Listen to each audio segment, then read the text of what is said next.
Welcome, everyone, to Let's Talk Broncos, brought to you by Mile High Sports. I'm your host, Bree Maestas, joined as always by Zach Seegers and Joey Richards. You can follow us all on Twitter at Mile High Sports, the LTB Podcast, Bree0322, JR Drafts, and Zach_Seegers.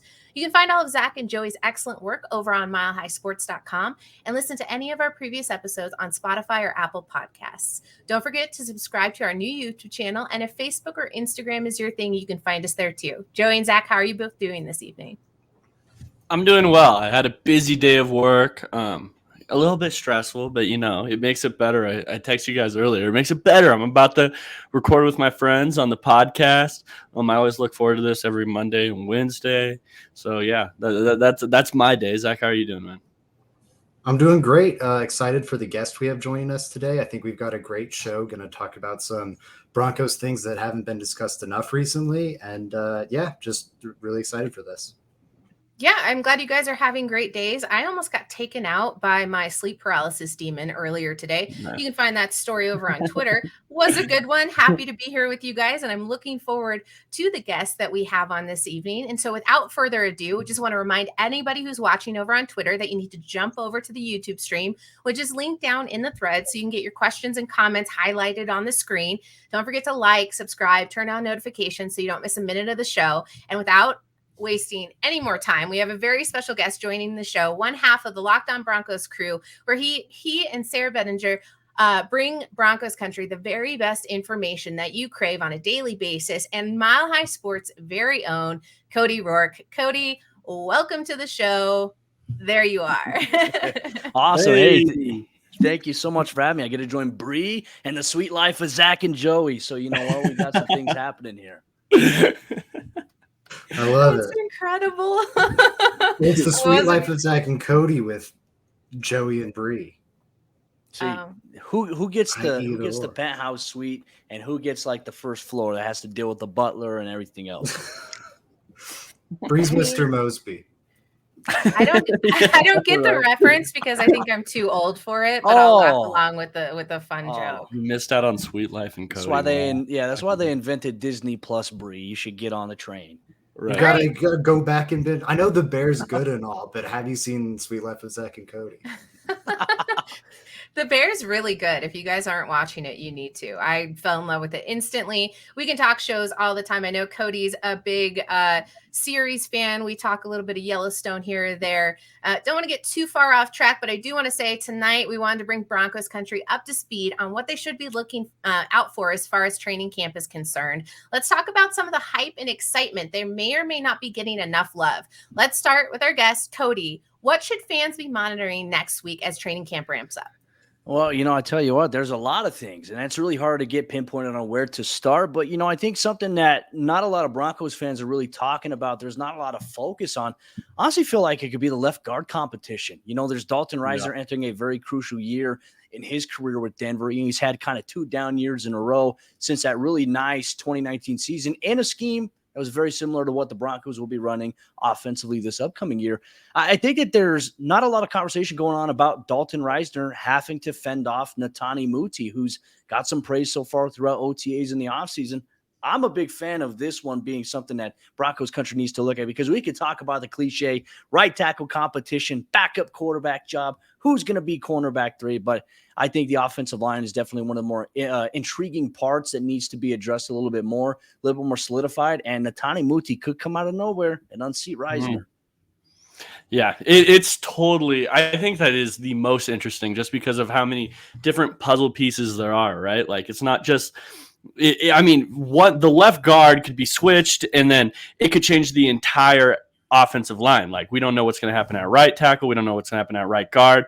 One piece, like let's say Billy Turner moves into guard or something like that. That could change everything, right? Down the line of scrimmage. There's a bunch of different things that could happen there. So Cody, I don't blame you at all for pointing that one out. That's a great one.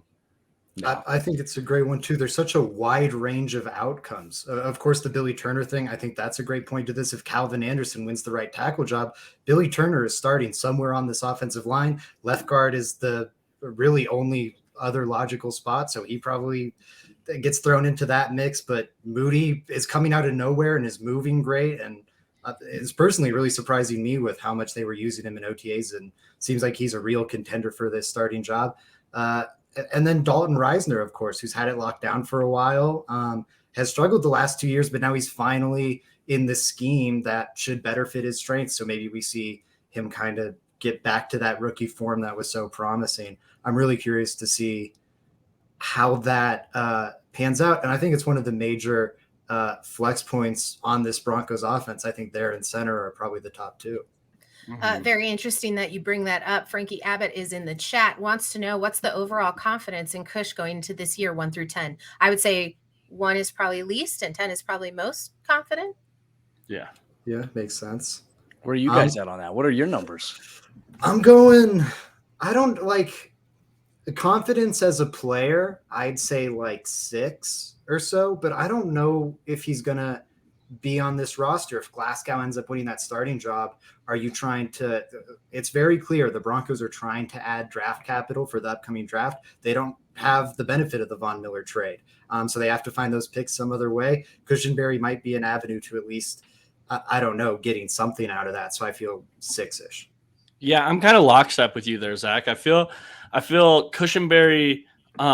It's not that I'm worried in Cushenberry because I think I know what he can do. Like I've seen it, right? We've seen it these last 2 years. And I think I saw improvements from his rookie year to his sophomore year. It's just whether I can put a high number on it to say I think he's going to be a good starting center for the Broncos. I don't think I can say that necessarily. I think that, Glasgow is a guy, as you mentioned, that could slide in there and maybe produce at a higher level. So I'd also go with like a 6.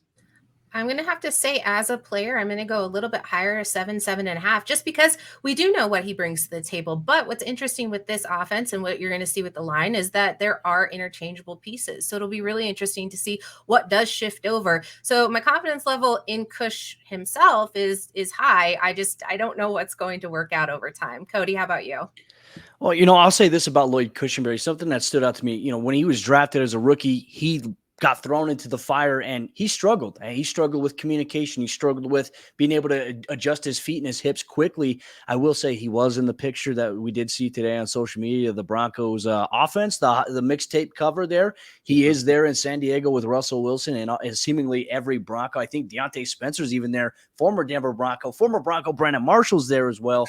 But here's the thing with Kush. I felt like he got off to a little bit of a sluggish start a little bit last season as well. But I feel like as the year went on, he got better and better and better. He got more comfortable and more confident.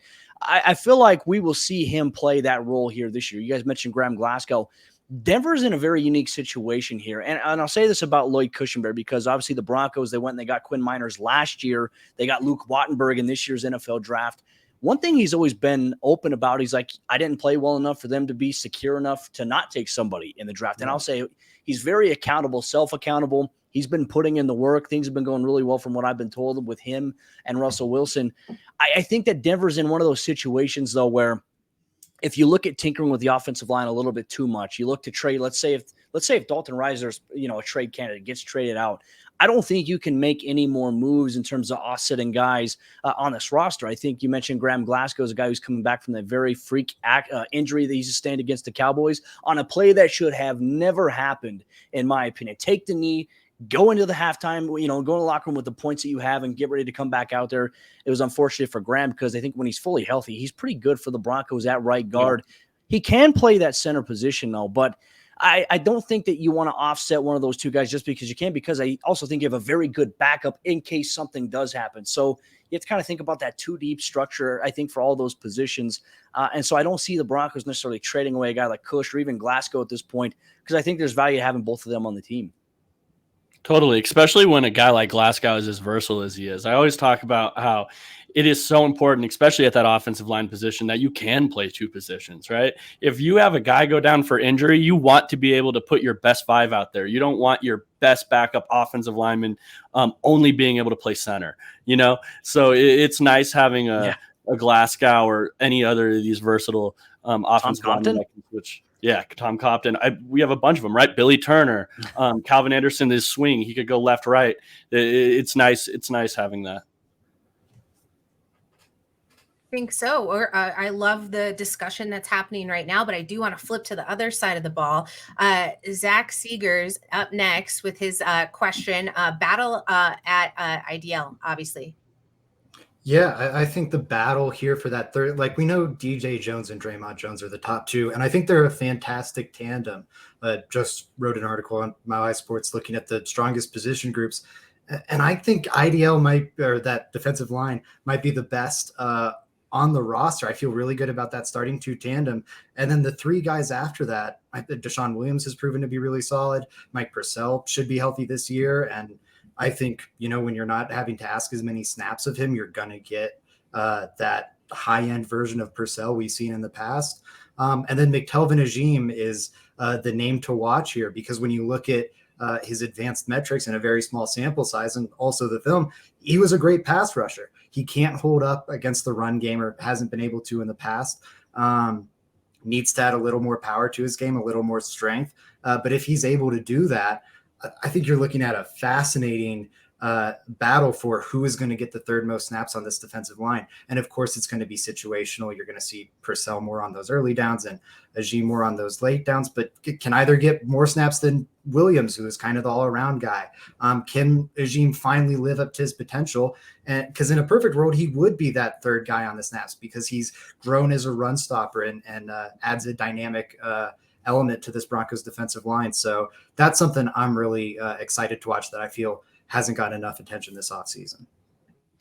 Totally. I'm really excited about McTelvin as well. Just, I feel like I speak about the same thing every podcast at this point, but he's a guy that needs to get better at the point of attack. And that's been something that we saw coming from NC State, where he switched from defensive end his junior year to interior defensive line his senior year. It was something where he had to put on a lot of weight fast. So coming into his third year, it just feels like, to me, this is a year where it's put up or shut up, right? It's third year. It's big time. I saw flashes last year at training camp. I went to as many as I could possible. And I think we even saw flashes in the season of him being really that athleticism that we all really like, and him being a productive pass rusher. But Zach, I totally agree with you. He needs to get better at the point of attack, better run defender. And I really, really hope he can do that, because how nice would it be to have just an extra pass rusher out there? That's so vital. If you can get to the quarterback just with 4 players, which requires a rotation at the end of the day, it's a massive deal. What do you think, Cody? I feel like Jonathan Harris has kind of dropped off there. Nobody's mentioned him yet. Or did I miss that completely? Sorry, go ahead, Cody. No, I was going to say, I think when you look at the defensive line, Zach, I agree with you. I feel like it is a strength for them this season, because I think you have a multitude of guys who can play in. And one thing that the Broncos personnel department looks at with the defensive line, not guys that could just play defensive end, but guys that could play inside. So if you're a guy who's playing the 4-eye, you're expected, if you get called upon a situation to play the 1 or the 0, you need to be able to do it. But there's also a name on the defensive line group. It kind of plays a different position, but could play a little bit of defensive end this season. Don't sleep on it. Jonathan Cooper could be a guy that plays opposite of Draymond Jones in certain packages. Not saying he's going to be a starter at defensive end, but a guy who will rotate in, especially considering the edge rusher depth. Keep an eye at Cooper, a defensive end for the Broncos this season. But I agree with you. I think that when you take a look at Draymond, he's the unquestioned just dog of that room. Like, the expectations are very high for Draymond. He could be an in-season candidate for a contract extension. I think at this point he deserves it. I mean, you go through and you look at how many quarterback pressures he had last season and the amount of games that he played in. I think it's something to definitely consider. Matt Henningsen was mentioned, I think, in the chat by Frankie. For him, I don't know how much he'll play right away. I think he's more of a project going into next year. But he's also a guy that is really strong. I mean, we talk about an anchor point. He's got great shoulders, great arms, great length. And when he gets there, he can anchor down and cause that disruption inside, specifically inside the C gap, B gap. He wants to crash down a little bit. He's a guy that will be hard to run on, but I don't think they're going to put a lot of expectations on him as a rookie, considering the guys like Jonathan Harris, Deshaun Williams, McTelvin Agim, and Mike Purcell, Draymond, and even DJ Jones. It's just such a deep room right now. So I'm excited to see how it's going to transition. And really quick, Bree asked about Jonathan Harris, and I think he's a good player. I just think it's going to be so tough for him to, I think, make this roster at the end of the day, because you have Henningsen, who Peyton just drafted. You have Uwazurike as well, or Enrique as well, who we haven't mentioned, but figures to be a big part of the conversation there. And I don't know. It's going to be hard for, I think, a Jonathan Harris to make it, unless maybe a McTelvin Agim disappoints in camp, or, insert name here disappoints. Henningsen doesn't look like what they thought they were drafting, and all of a sudden, one of those guys sneaks on. But it is such a loaded room. It's going to be hard for those back end guys to stick around. There is potential that it leads to some trade further into the season. So it'll be interesting to see how that plays out, specifically due to the depth at those positions. I do want to stay on pace with the defensive side of the ball. So I do want to move over to Joey and Evero's new defensive system. Go ahead, Joey. Yeah, I mean, I don't know if it's we've been lucky enough to have some defensive players, and Mike Purcell and PJ Locke on the podcast, who both kind of talked about how there's not a ton of differences between, like, schematically between Fangio and Evero, right? He's even went as far as to say that PJ Locke said that he's helping him with terminology, and not a lot of terminology is changing, which is something you like about Evero. But just an interesting storyline, or something I'm going to follow, is just the stark differences between Evero and then Fangio last year, right? Like, massive difference. We had Fangio last year, who is an older defensive mind, been in the league for a really, really, really long time, compared to Evero, first-time defensive coordinator, coached under a bunch of different schemes. We had players describe Evero as a players coach, which is always nice to hear, but it's going to be interesting to see how the players react to Evero compared to a Fangio, right? We've had people on this podcast talk about Fangio and how players didn't really see eye to eye with him compared to Evero, but does that age, or does that style, how much does that change the Broncos defense this year is interesting to me. Yeah, it's something I'm eyeing a lot. I think you're going to see the players more excited to come to work, more excited to play for their coach, and I think that's meaningful. But I think Broncos country has been maybe a little too harsh on Fangio, and now that it's over with, it went horribly, and he was not a good head coach. But I don't think we should go as far as to say, like, he's a bad defensive mind or a bad defensive coach, because it's just, like, objectively not true. Maybe last year he wasn't. I think I'm open to that discussion. It seems like the locker room was pretty fed up with him, and it had run its course. But Fangio is one of the most respected defensive minds in the league for a reason. There's a reason so many teams are copying his system. I don't know. It's going to be interesting to see, can Evero do that? Because I don't think we should count out the idea that Evero is going to be a top defensive mind either. To be fair, we haven't seen it. It is an unknown commodity. He could be a bad defensive coordinator too. But when you look at all the great defensive minds he studied under, it's like fictitious. You would write it up in a book where he studied from, like, every tree of the great defensive, like every great defensive coach of the past 20 years. He spent like a season or so under him outside of Belichick, which is of course the biggest one. But I don't know. It's something I'm really interested to see, because I think there's plenty of reasons. I don't know, maybe for concern, but I think there's even more for optimism. I'm really high on what Evero can do with this defense. I'm glad you finished on that, Zach, because I don't think the major complaint was that Fangio wasn't a great defensive mind. It's that how it was working out, specifically at the end of his tenure with the Broncos, it was just not. It was massively a train wreck towards the end, and just how we talk a lot about a lot of it's mentals, and it's the human relations with players or human beings first. I think it's going to show quite great optimism moving towards Evero and seeing how they respond to both him and Hackett. Cody, how do you feel about that?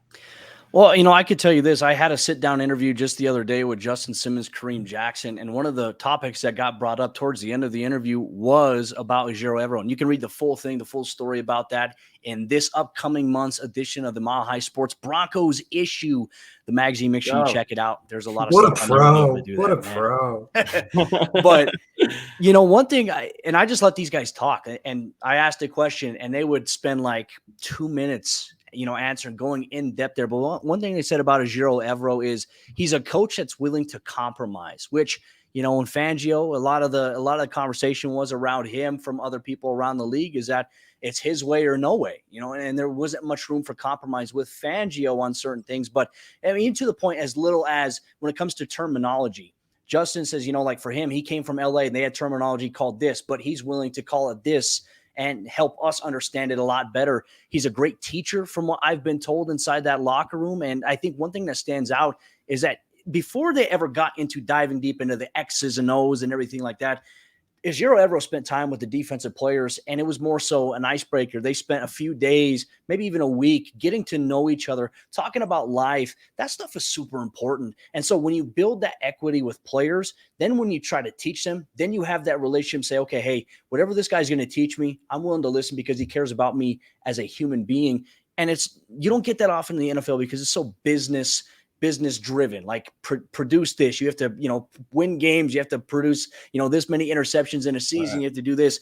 That's not the vibe. I mean, this is a very close-knit locker room right now, especially on the defensive side of the ball. And Ejiro Evero, I think a lot of the questions that we'll have is it may take a little bit of time for him to adjust as a first-time play caller. But, I mean, he's been around the game for years, decades here in the NFL. And I believe it's been 14 years as a position coach, as other guys, you know, other titles before becoming an actual play caller here. But for him, he does have some help, and I don't think a lot of people think about enough. Dom Capers was brought in specifically as a senior defensive analyst and consultant, and he will be very helpful for a guy like Ejiro Evero calling plays for the first year of his career. I imagine we'll see Capers up in the box a little bit. Yeah, absolutely. I did want to throw Mike's question up for defensive coordinator Vic Fangio or Wade Phillips. You guys have a strong leaning to either. Okay. Wade. Vic's great. Vic is a great defense coordinator. Don't get me wrong. But it's like I would take Wade Phillips because we saw what he was able to do. And ironically enough, you know, I was chatting with Derek Wolfe today. We were doing a little bit of an episode over there at 6-0 Strength. And he talked about like Wade Phillips is the best defensive play caller he's ever played for because of the fact that he had those guys locked in. It was scary. You're gonna have to check it out. But yeah, I would take Wade Phillips because of what we've seen him do. I mean, he produced arguably the greatest defense of all time in 2015. How can you argue against that? Yeah, it's a good argument. I love Wade. I think, I don't know. This is kind of a cop-out answer. I'd say like Wade Phillips for year one, maybe year two, because we've seen consistently Wade Phillips goes to a place and that defense jumps from like bottom of the league to top 5, top 10 very, very quick. And then, you know, if I'm having a guy with my team for 3-4 years where you can really install a more complex system with the right talent and get him to know it, I think I might lean Vic. It's interesting. I love conversations like this because it goes even more than like schematics, right? It's coaching style. And from everything you hear, the players loved Wade Phillips' coaching style, right? Like just the way, the way he went around the locker room. Even the fans loved Wade Phillips and his personality. He was an awesome guy. It's tough. The Broncos fan in me is just saying that Wade Phillips, we won Super Bowl with Wade Phillips. He was awesome. We had one of the best defenses of all time with Wade Phillips. But really, since now I'm going to say I'm biased here. I'm 100% biased. But through these last couple years, when I've really sat down and started watching film and covering the Broncos and doing stuff like that, I've just fallen in love with the Vic Fangio scheme and schematics and stuff like that. I love it.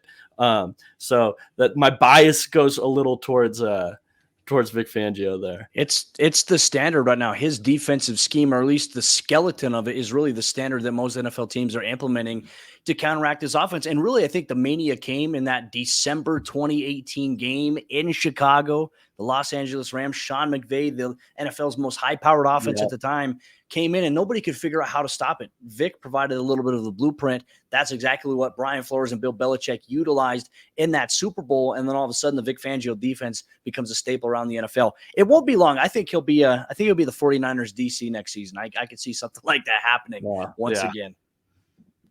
Yeah, I think it's what have you done for me lately? And because I still have a bitter taste in my mouth, I'm going to have to choose Wade Phillips over Fangio. I'm sure that'll be okay, and it'll come back around, and I'll be able to understand at a deeper level, depending on how the defense does this year. And if they do just as well or better, I don't think there's going to be a lot of I miss you texts going out. So I do want to jump to the other side of the ball once more. Let's talk about Hackett's new offense is somewhat of a new variable that's going to be obviously injected in there, him as the new coach and how everything is going to run. As far as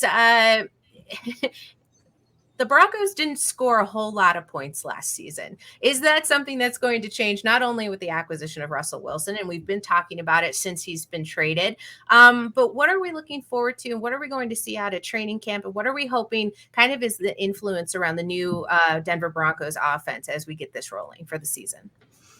I'm just curious to see how much do they move off of the Russell Wilson offense. Like it's kind of been what it's been for a long time.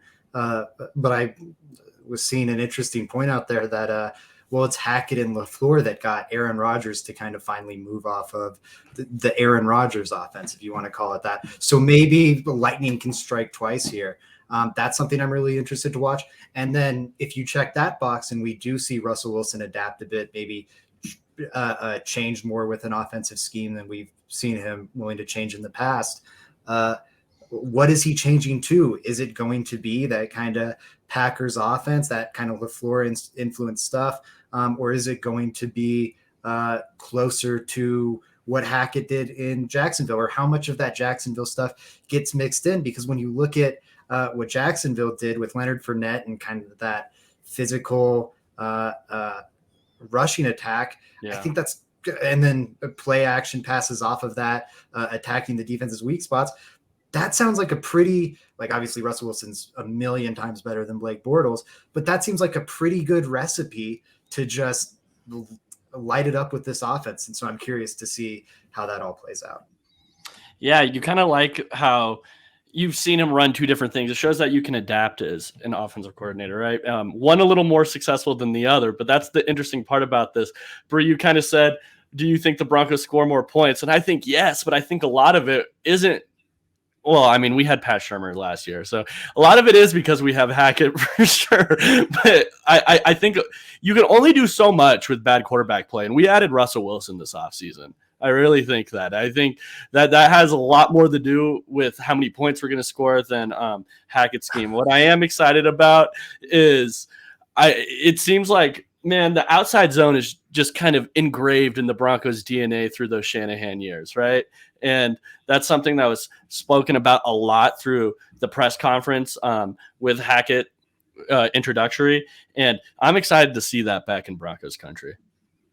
I saw Frankie made a point about screens. You know, it was funny. I believe it was in the 2020 season. I believe Pat Shurmur threw the first screen of his Broncos play calling career in the final game of the regular season, if I'm not mistaken. And it was a failed, I think, running back screen, if I'm not mistaken.